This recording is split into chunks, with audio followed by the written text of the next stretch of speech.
Okay, so now we're going to get into some of the uses, legitimate, non-legitimate uses of hypnosis, because there are a couple of different sides of that. So I'm just going to go and share my screen. Here we go. Let's get into the legitimate uses of hypnosis first.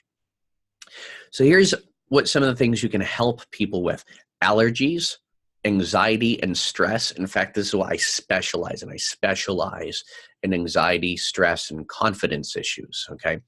Um, Anxiety is this whole encompassing thing where it encompasses not just anxiety and panic attacks, it encompasses worry, fear, doubt, stress, nervous tension, overwhelm, all those manifestations of anxiety. So hypnosis helps with anxiety as the overarching thing and all the symptoms or uh, all of the responses of anxiety as well.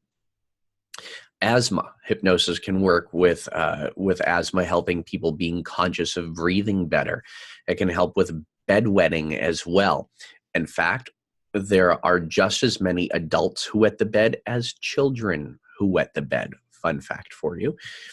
Concentration, focus, concentration, all these things. ADD, ADHD, bowel syndrome, irritable bowel syndrome, dermatological disorders. A lot of dermatitis can be caused or exacerbated by stress. Same thing with IBS, exacerbated by stress. So if you teach a person how to take control of their stress, you can teach them also how to take control of many other issues in their life, because a lot of times there's stress, which is the main thing, and then there's symptoms of that stress. Depression or sadness. Now, because I'm not a therapist, I never say I treat depression, because I don't work with diagnosis. So if a person comes into me and they say, my psychologist diagnosed me with depression, or my doctor diagnosed me with depression, so that's great. We can work on some of the symptoms that lead you to feeling kind of down in the dumps. But I don't say, okay, we're going to treat your depression, because I don't work with diagnoses, because I'm not a doctor. All right. And as a hypnotist, you need to adopt that reality that you are not God. Okay. And believe me, there are some hypnotists and people in other professions who think they're almighty and powerful. Okay. Goal setting and achievement. You'd be surprised how effective just having a person visualize the goal and visualizing the steps that's going to take to reach and achieve that goal, how powerful that is, and having them float into that image. High performance in both business and sales, and high performance in other areas of life.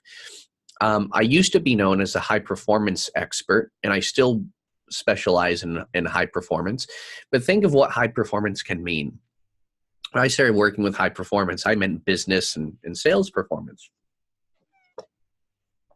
However, I had a therapist that was in the building next to me, and she started sending me a lot of people who were having difficulty with sexual performance. And a lot of this was due to the fact that they were addicted to pornography, or they had an affair, or they felt guilt or shame or something like that. So I didn't realize, the same techniques that you would use in sports and business can also be used in sexual performance as well. Sports performance, smoking cessation, other habit changes as well, not just turning off the desire to smoke, but other habits as well. Test anxiety, colitis, sleep disorders, insomnia.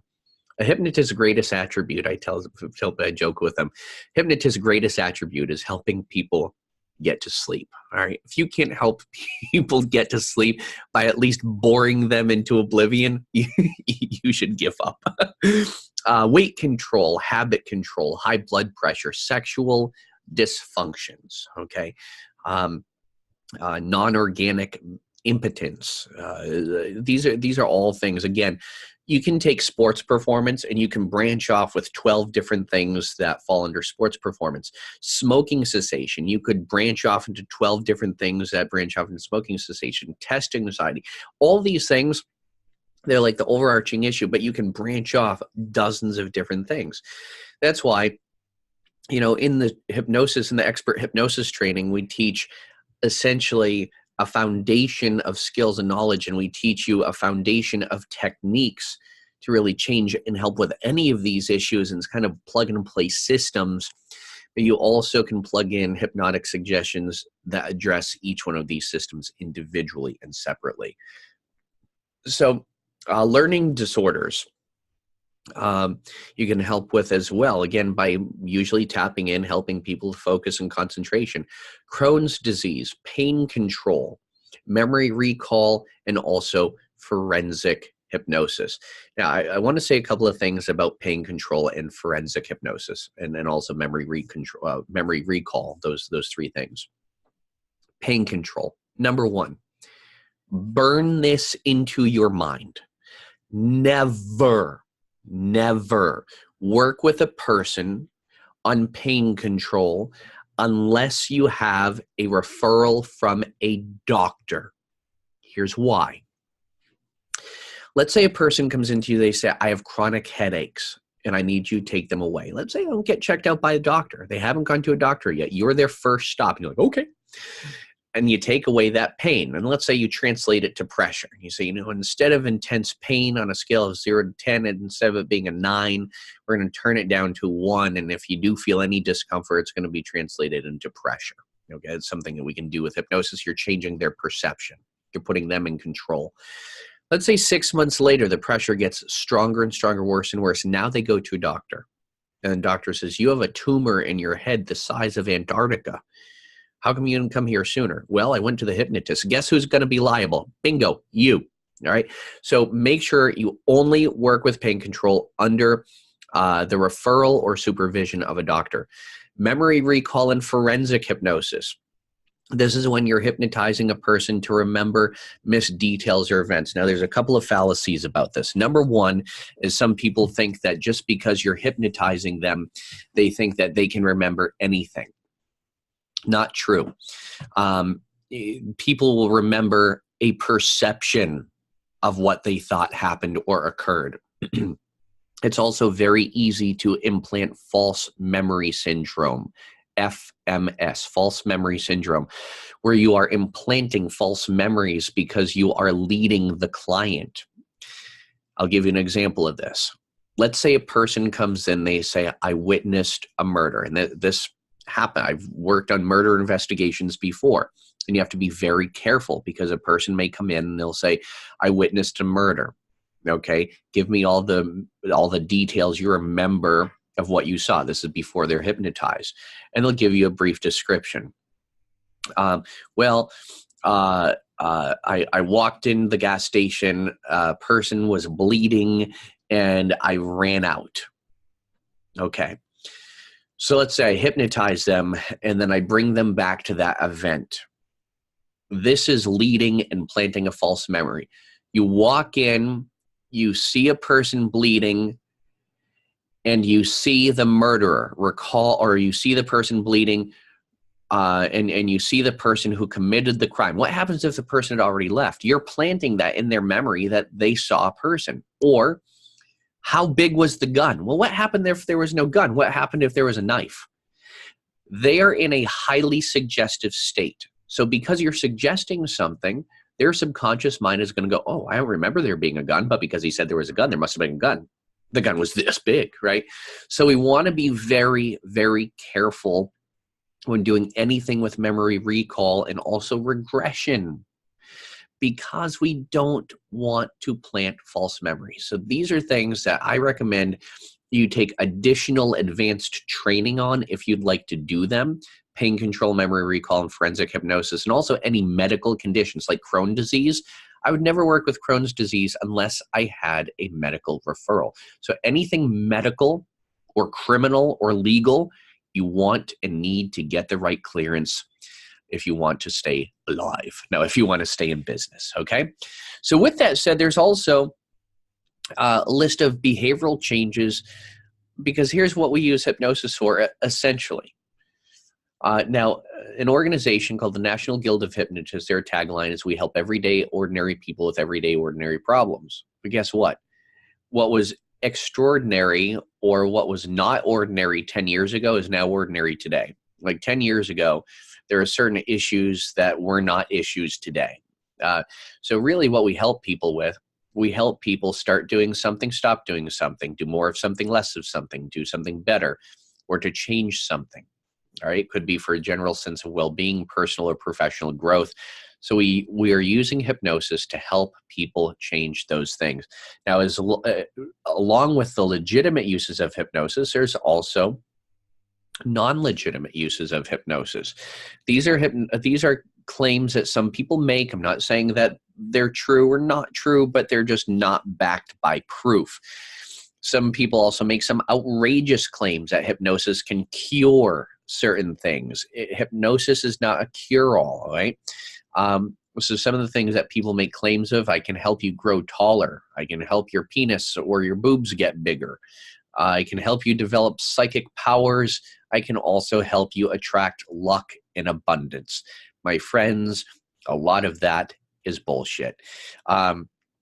When you think about it, growing taller, you know what they're going to help you do? They're going to help you be more conscious of standing up straighter. All right. My good friend Michael DeShalit, he makes a really good argument for breast enlargement. He says, I don't believe in breast enlargement with hypnosis, but I do believe that if you sit up straighter, it improves your overall general confidence, which improves blood flow, which can improve cell growth. So maybe there's something to this. However, use your own judgment with this. And also, there's a different side of hypnosis as well. There is a spiritual side of hypnosis. Now, we call this also a metaphysical side of hypnosis. I to be honest with you, I have a metaphysical side to me, but I don't incorporate it into my practice because I don't want to attract a metaphysical clientele. I have a non-bullshit way of working with people, and a lot of the people I work with are athletes and business owners and sales professionals. And if I said to an athlete who said, I need help with more confidence in pitching, and I said to that athlete, okay, now we're going to bring you back to a past life, he would get up and he would run faster out the door than he's ever run before. So there is a spiritual and metaphysical side of hypnosis. I just don't incorporate that into my practice because it's not my business model. So there are a lot of claims, like I said, that cannot be backed by science. And the spiritual metaphysical side of hypnosis is fascinating. I really think it is. And there are some metaphysical techniques I use in here without getting too metaphysical, or what some people call woo-woo, okay? Past life regressions. I've taken many people back to what they consider to be past lives. Whether it's fact or fiction, I leave up to them. I'll tell you, there's been some pretty freaky shit that I've seen with bringing people back to past lives. And that's why I tell people, I'm honest about this. I don't specialize in this. I know how to do it, but I do not specialize in it. Hypnotic exorcisms. I have done 2 of those without knowing I was doing them. And then I did more research and investigation into them. Now, again, do I believe that a spirit was inhabiting this person for the better part of 48 years? I don't know. I don't know. Helping people gain contact with their inner spirits and guides. Done that many times with people. Again, it's not something I specialize in doing. And when I do it in my office for more practical purposes of personal and professional growth and development, I don't say we're going to get in touch with your inner spirits or guides. I say we're going to get in touch with a wiser part of you that knows more about you than you know yourself. And also spirituality or enlightenment. You can help people with hypnosis improve or increase spiritual sides or spirituality. Again, bringing people up to a higher level of consciousness is another one. So use these at your discretion. I know people that make very, very good livings only doing this, or they only do past life regressions, and they love it. The idea here is for you to take what you like and leave the rest so that you can start moving towards a goal of a clientele that you would like to work with, that you get to work with. Okay? So with that said, in the next video, we're going to go through the conscious and the subconscious mind and hypnosis. So I'll see you in the next video. I will see you then. As always, be well, do good, be true to who you are.